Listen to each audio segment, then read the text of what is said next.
내가 산을 향하여 눈을 들리라. 나의 도움이 어디서 올까? 나의 도움은 천지를 지으신 여호와에게서로다. 여호와께서 너를 실족하지 아니하게 하시며 너를 지키시는 이가 졸지 아니하시리로다. 이스라엘을 지키시는 이는 졸지도 아니하시고 주무시지도 아니하시리로다. 여호와는 너를 지키시는 이시라.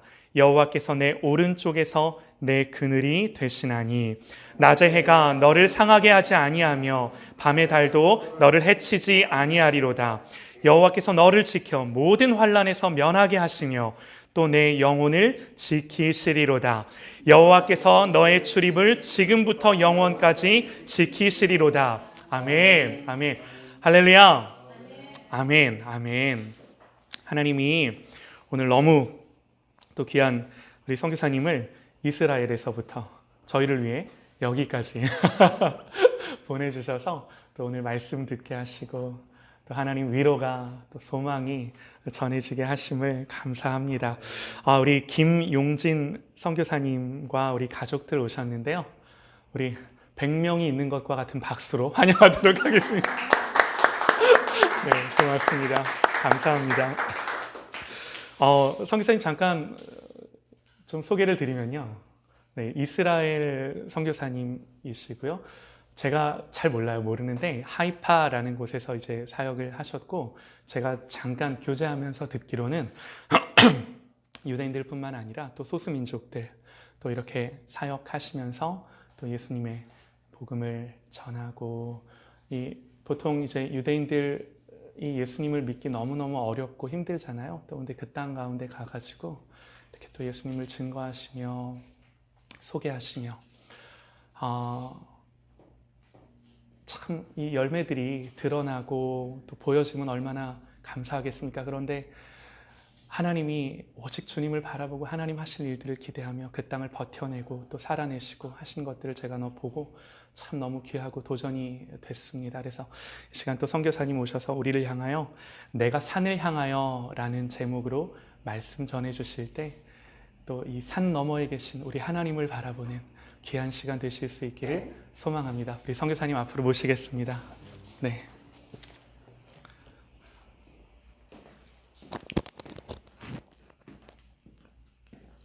마이크를 닫아드리도록. 네. 네. 감사합니다.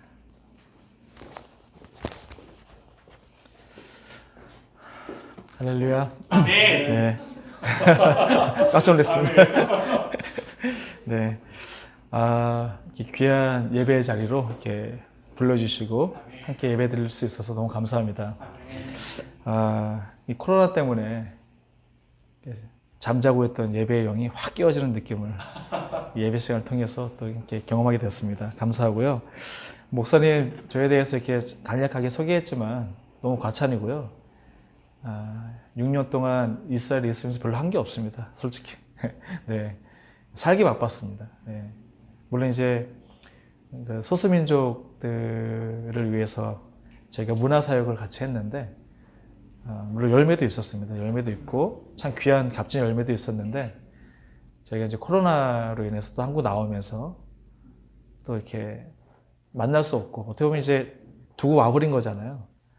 그러다 보니까 미안한 마음도 참 많이 들고, 또 그런 상황 속에서 지금 안식년을 가지고 있는데, 하나님께서 어떻게 앞으로 또 인도하실지 잘 모르겠지만 다시금 그 땅에 가서 또 다른 어떤 사역을 위한 또 이렇게 준비 기간으로 지금 삼고 또 개인적으로 이렇게 준비하고 있습니다. 그래서 또 저희가 이렇게 또 연을 맺었잖아요. 이제 저도 이제 우리 더주님 교회 식구로 저도 함께 기도하고 여러분도 저를 위해서 함께 기도했으면 좋겠습니다. 네. 어떤 이는 그 사람의 인생을 순례의 길에 비유하기도 합니다. 사람은 누구나 죽음이라는 목적지를 향해 가는 순례자라는 것이죠. 이러한 인생의 순례길에서 어떤 이는 그 길에서 이탈하고자 부단히도 애를 쓰지만 결국 누구나 도착하는 최종 목적지는 동일합니다. 단 어떻게 가느냐에 따라서 그 길이 행복하기도 하고 또 불행하기도 한다는 것이죠. 존 버녀는 자신의 책 철로 역정에서 그리스도인들을 천국을 향해 가는 순례자로 묘사하기도 했습니다. 오늘 우리가 읽은 시편 121편에도 순례의 길에 오른 순례자 한 명이 등장합니다. 그의 목적지는 다름 아닌 예루살렘이었다는 것이죠. 당시 전 세계에 흩어져 있던 유대인 남자들은 1년에 한 번은 꼭 예루살렘을 향한 순례의 길에 올라야만 했습니다. 율법이 그것을 명령하고 있었기 때문입니다. 그래서 유대 남자들이라면 이 예루살렘을 향한 순례의 여정은 매우 익숙한 일이었다는 것이죠. 순례자들은 가까이는 팔레스타인 전역에서 멀게는 지중해 전역에서 여정을 시작했습니다. 이들 중에는 바다의 풍랑을 뚫고 온 이들도 있었고요. 혹은 이글대는 태양과 물 한 모금도 없는 광야를 지나온 이들도 있었습니다. 그렇게 모든 어려움과 위험을 뚫고 이 팔레스타인 지역에 도착한 순례자들에게는 마지막 관문 하나가 더 기다리고 있었습니다. 바로 해발 800m에 위치한 예루살렘을 향해 오르는 마지막 여정이었습니다. 만일 아라비아 반도나 모압 땅에서 오는 자들은 해발 마이너스 400m에 위치한 여리고에서 1200m의 가파른 유다 광야길을 따라 예루살렘을 올라야만 했습니다. 따라서 이 예루살렘을 향한 이 마지막 여정은 크고 작은 산들과 언덕을 고비고비 넘어야만 했다는 것이죠. 결코 쉽지 않은 그 길이었다는 것입니다. 함께 본문을 살펴보면 좋겠는데요. 1절은 순례자가 누군가와 대화하는 듯한 대화체로 시작을 하고 있습니다. 우리 1절을 함께 읽어볼까요? 1절입니다. 시작. 내가 산을 향하여 너를 들리라. 나의 도움이 어디서 올까? 아멘. 여기서 이 순례자가 바라본 산은 어디를 가리키는 것일까요? 한참 걸어 오르고 있죠. 내가 산을 향해 눈을 든다. 나의 도움이 어디서 올까? 1절에서 순례자가 말하는 산은요, 예루살렘 성전이 위치한 성전산을 가리키는 것일 수도 있습니다. 왜냐하면 이 시편의 표제를 보시면 뭐라고 나왔죠? 성전에 올라가는 노래라고 되어 있기 때문입니다.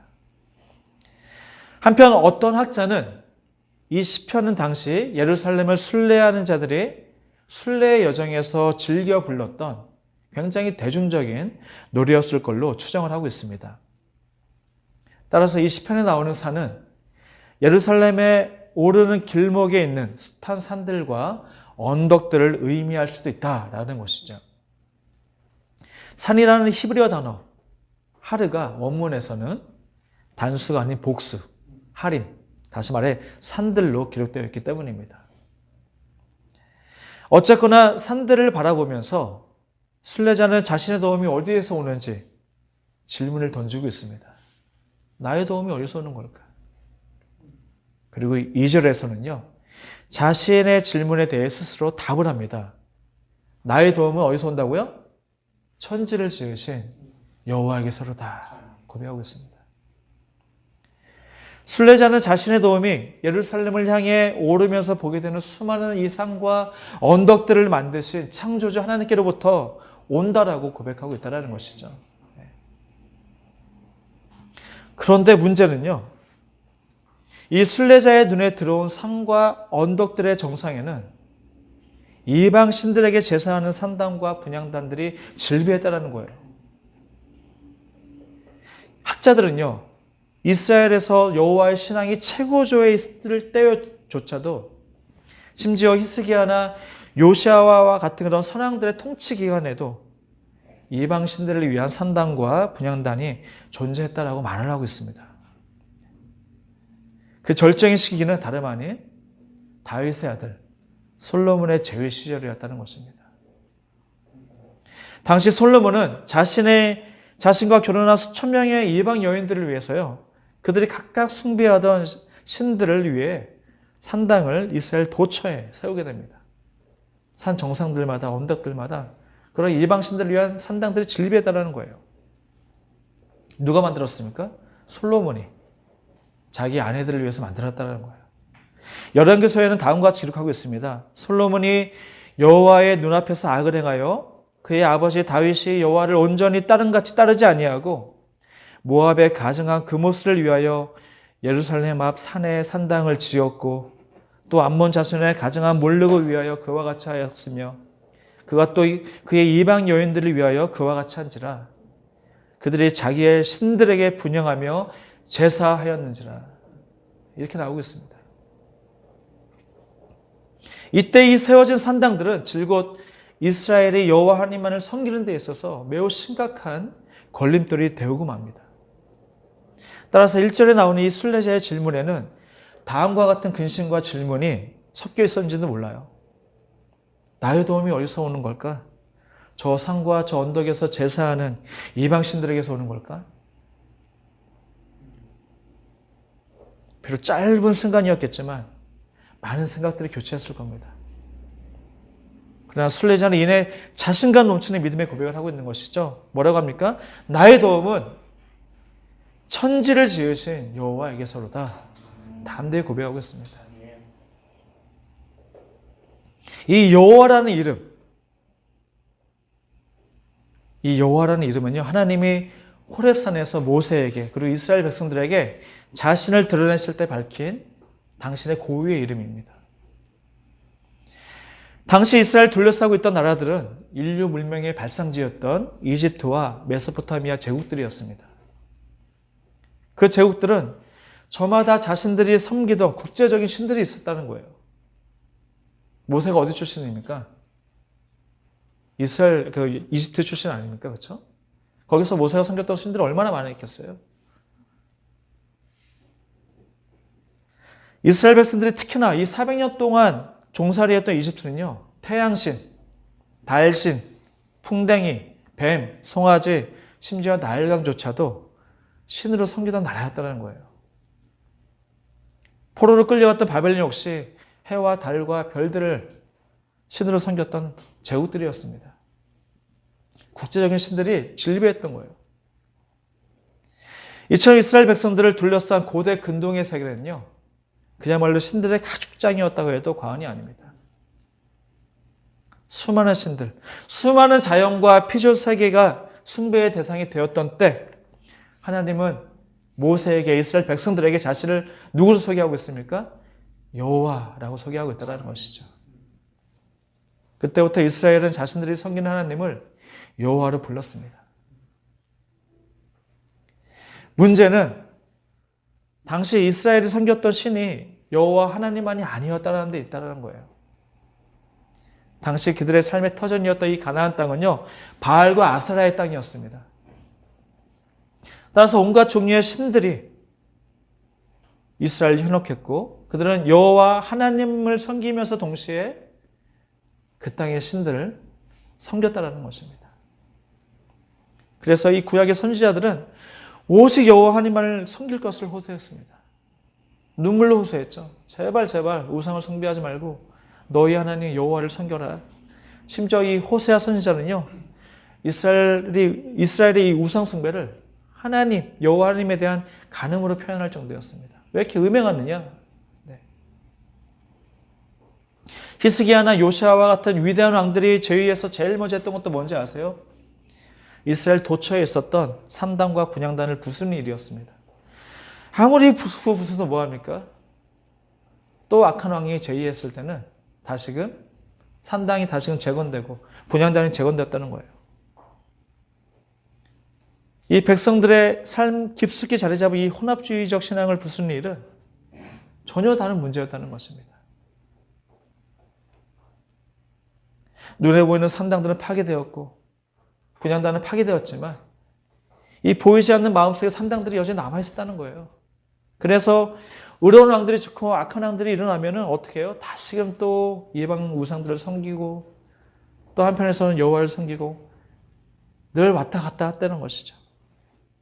그만큼 이러한 혼합주의적 신앙이 이스라엘 상황 가운데 이스라엘 백성들의 삶에 깊숙이 자리 잡고 있었습니다.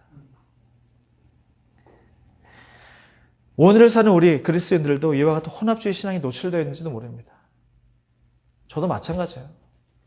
저도 순간순간 하나님을 섬기는 게 아니라 엉뚱한 데를 바라보고 있더라고요. 하나님 외에도 우리가 의지하고 싶은 것들이 세상에 너무도 많이 있기 때문입니다. 우리 오늘날 성공주의와 물질 만능주의라는 우상숭배에 빠져 있습니다. 교회도 마찬가지예요. 큰 교회들, 큰 건물들, 화려한 어떠한 인테리어들, 이렇게 하면 사람들이 따라오겠지.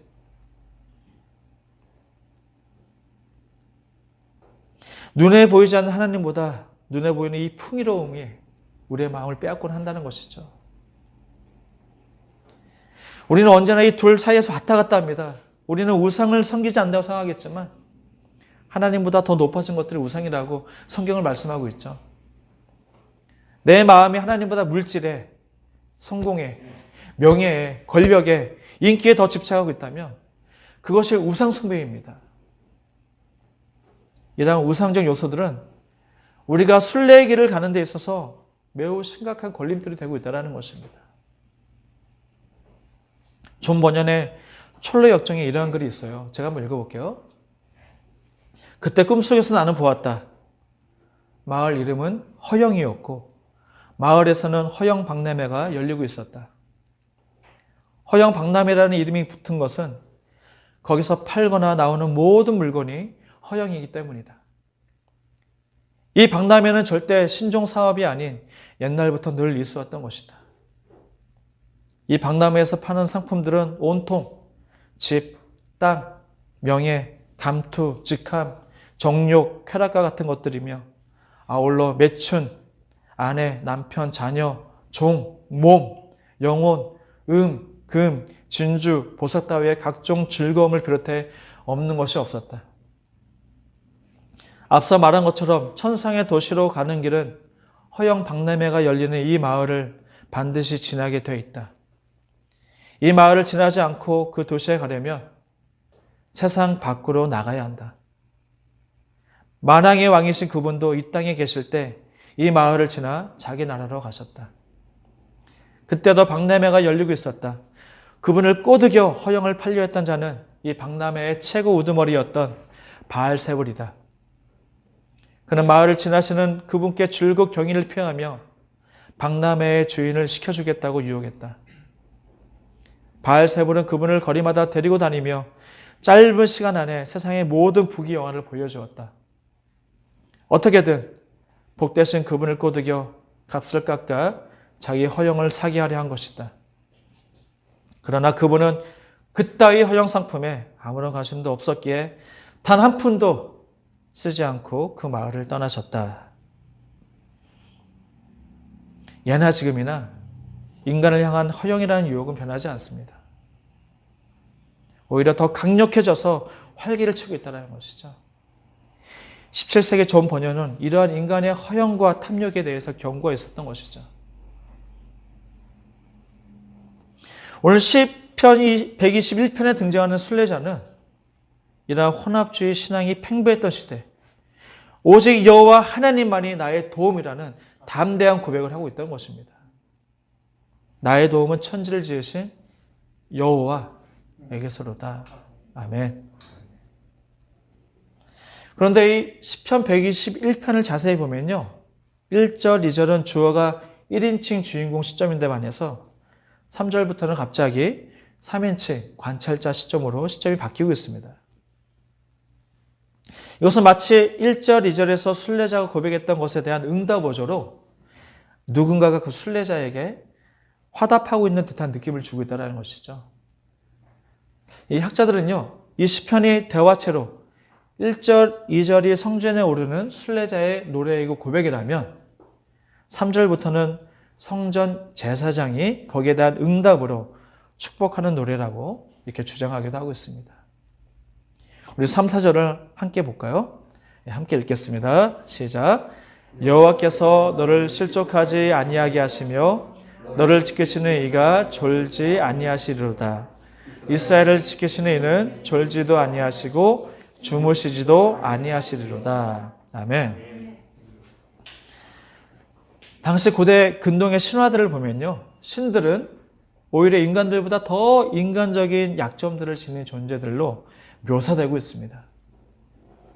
고대 근동뿐만 아니라 그리스 로마 신화를 보더라도 인간 세계에서 일어나는 모든 일들이 신들의 세계에서도 동일하게 일어나고 있는 것을 우리는 볼 수 있습니다. 신들도 인간들과 마찬가지로 사랑하고요, 질투하고 증오하고 먹고 취하고 졸고 잠을 자기도 하고요, 심지어 죽기까지 합니다. 이처럼 땅에서 일어나는 모든 일들이 하늘에서도 그대로 일어난다는 것이 고대 근동과 그리스 로마 신화의 세계관이었습니다.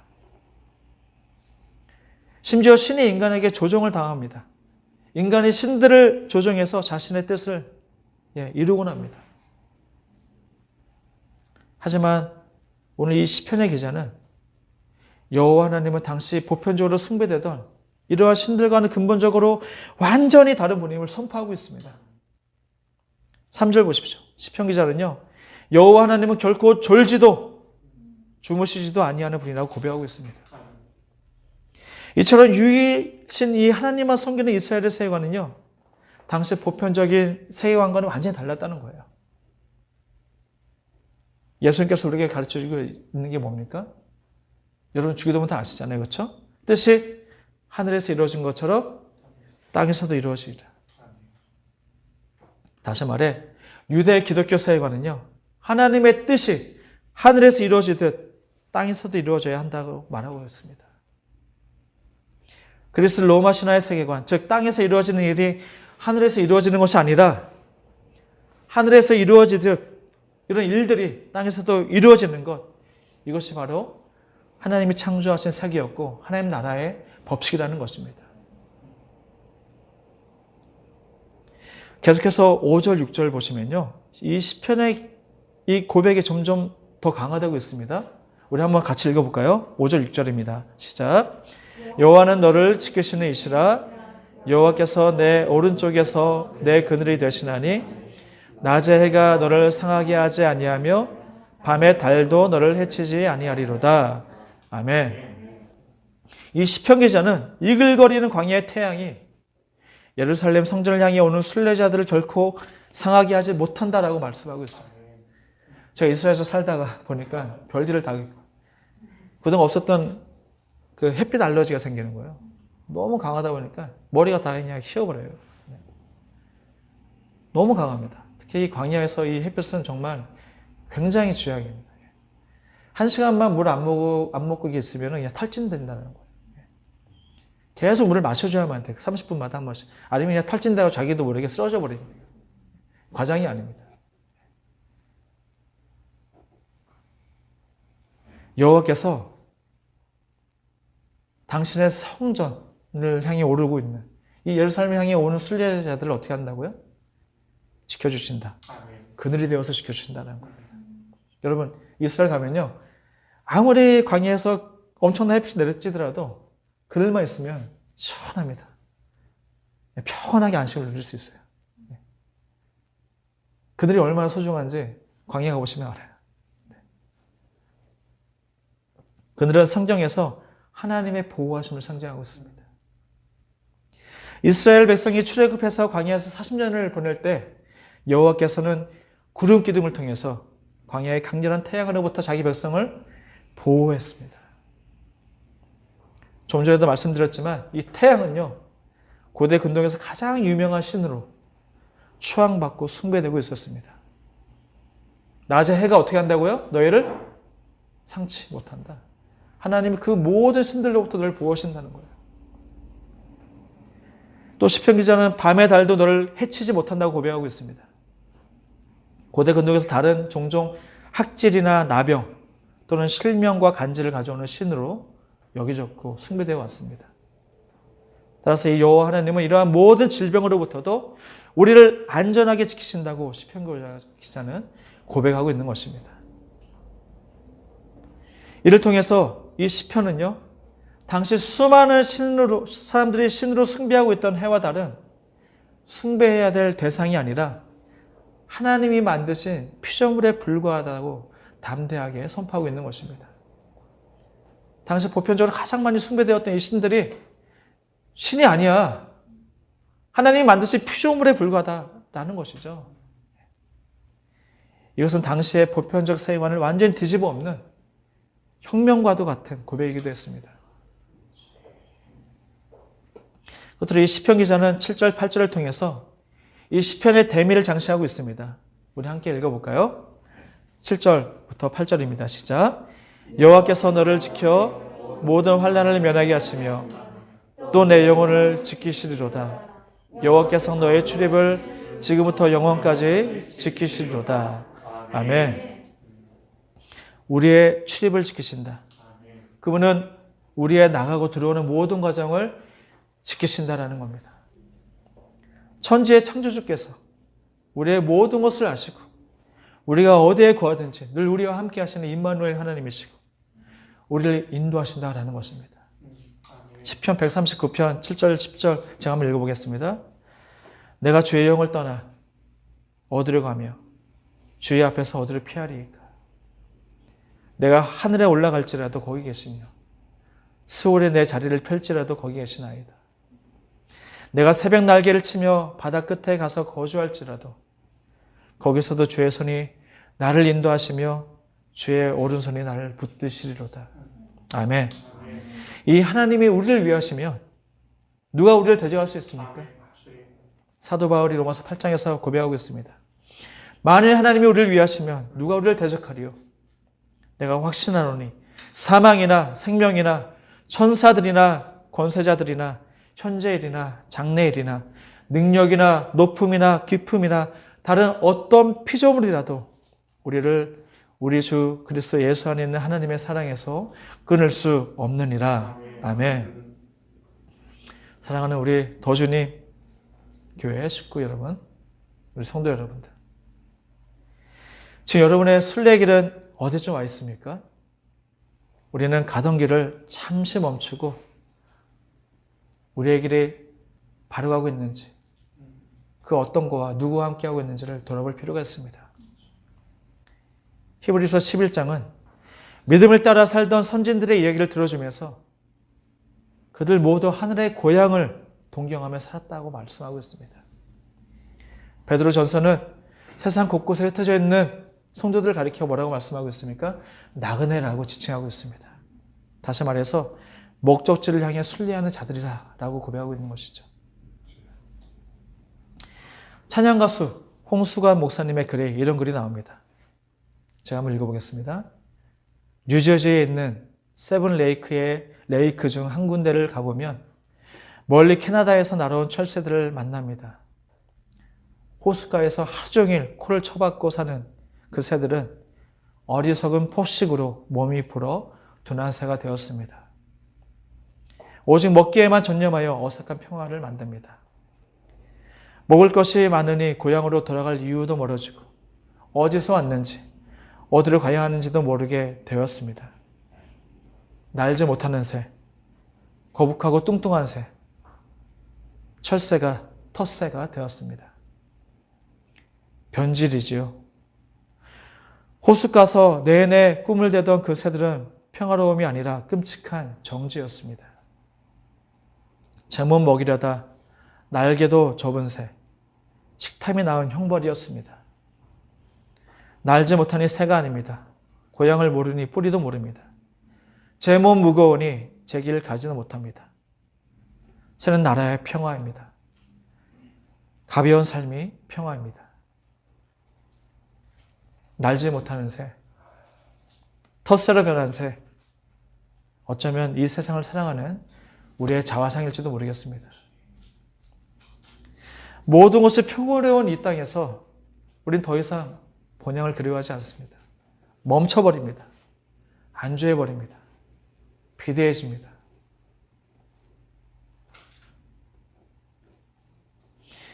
김기석 목사님의 말을 빌리자면 인생이 본향을 향한 순례의 힘을 마음으로 받아들일 때 우리에게는 변화가 일어난다고 얘기하고 있습니다.